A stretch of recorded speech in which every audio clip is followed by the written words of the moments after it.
বাইকে ধরিয়ে দিল ভুয়ো আবগারি অফিসারকে। আবগারি দফতরের অফিসার পরিচয় দিয়ে ব্যবসায়ীদের কাছে তোলা আদায় করছিল দীর্ঘদিন ধরে। শেষমেশ বাইকে করে অভিযান চালাতে গিয়েই ধরা পড়ে গেল ভুয়া অফিসার। ঘটনাটি ঘটেছে শক্তিগড়ে। ধৃতের নাম শুভেন্দু কুমার। তার বাড়ি মেমারি থানার পলসারে। জানা গেছে, নিজেকে আবগারি দপ্তরের আধিকারিক বলে পরিচয় দিয়ে শক্তিগড় এলাকায় বিভিন্ন দোকানে হানা দিত সে। অভিযোগ, শুভেন্দু বেশ কিছুদিন ধরেই শক্তিগড় এলাকায় নিজেকে আবগারি দপ্তরের আধিকারিক পরিচয় দিয়ে তোলাবাজি চালাচ্ছিল হোটেল ব্যবসায়ী সহ অন্যান্যদের কাছ থেকে। প্রত্যেককে ভয় দেখিয়ে মোটা টাকা চাইতো। না দিতে চাইলে আবগারি আইনে মামলা করা হবে তাদের বিরুদ্ধে বলে হুমকি দিত। দীর্ঘদিন ধরে শক্তিগড় থানার বিভিন্ন দোকান থেকে এভাবে টাকা তুলতে বলে অভিযোগ। প্রতিবার 3 থেকে 5,000 টাকা দাবি করত বলে জানা গেছে। জেলায় অতিরিক্ত পুলিশ সুপার অর্ক ব্যানার্জি জানান, শক্তিগড় থানার হীরাগাছির বাসিন্দা সরস্বতী লোহার থানায় লিখিত অভিযোগ করেছেন যে অবৈধভাবে মদ বিক্রি করছে। এই অভিযোগ তুলে তাকে অ্যারেস্ট করে নিয়ে যেতে এসেছে এমন হুমকি দেয় শুভেন্দু।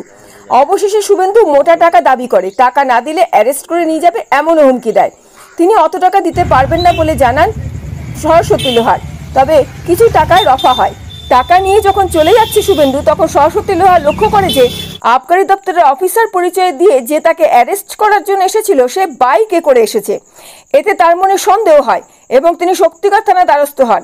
এদিকে শক্তিগড় থানার পুলিশ তদন্তে নেমে এলাকা সিসিটিভি ক্যামেরার ফুটেজ দেখতে শুরু করে। তাতে বিনা নম্বর প্লেটের বাইকে ঘোরা এক ব্যক্তিকে শনাক্ত করে পুলিশ। রবিবার রাত্রে পুলিশ তাকে আটক করে। প্রাথমিক জিজ্ঞাসাবাদে ওই ব্যক্তি স্বীকার করে নেয় যে সে পূর্ব বর্ধমান জেলার আবগারি আধিকারিক পরিচয় দিয়ে তোলাবাজি চালাচ্ছিল। এরপরই তাকে অ্যারেস্ট করে বর্ধমান আদালতে পেশ করে পুলিশ।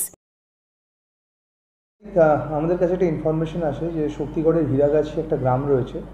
সেই গ্রামে একজন বয়স্ক ভদ্রমহিলার বাড়িতে একটি অজ্ঞাত পরিচয় ব্যক্তি বাড়ির মধ্যে ঢোকেন এবং ঢুকে ওনাকে বলেন যে উনি নাকি লিকার ম্যানুফ্যাকচার করেন, লিকার সেল করেন, ইলিগাল লিকার, এবং সেই জন্য ওনাকে অ্যারেস্ট করা হবে, নিয়ে যাওয়া হবে। এবং এক্সাইজের অফিসার বলে নিজেকে পরিচয় দেয়। তো তারপর ওনাকে ভয়টয় দেখাতে মহিলা ভয় পেয়ে যায় এবং ভয় পেয়ে ওনার কাছ থেকে 7,000 মতো টাকা উনি নিয়ে নেন।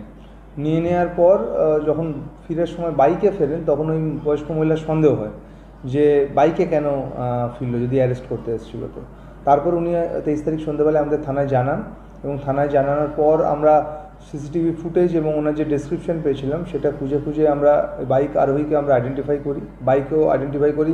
বিভিন্ন জায়গায় সেই ছবি পাওয়ার পর আমরা ছড়িয়ে দিই আমাদের আশেপাশের পিএসগুলোতেও, এবং তারপর আমরা মেমারি পিএসের আন্ডার থেকে আমরা পরশুদিন রাত্রেবেলা এই লোককে আমরা খুঁজে বার করি এবং একে অ্যারেস্ট করি।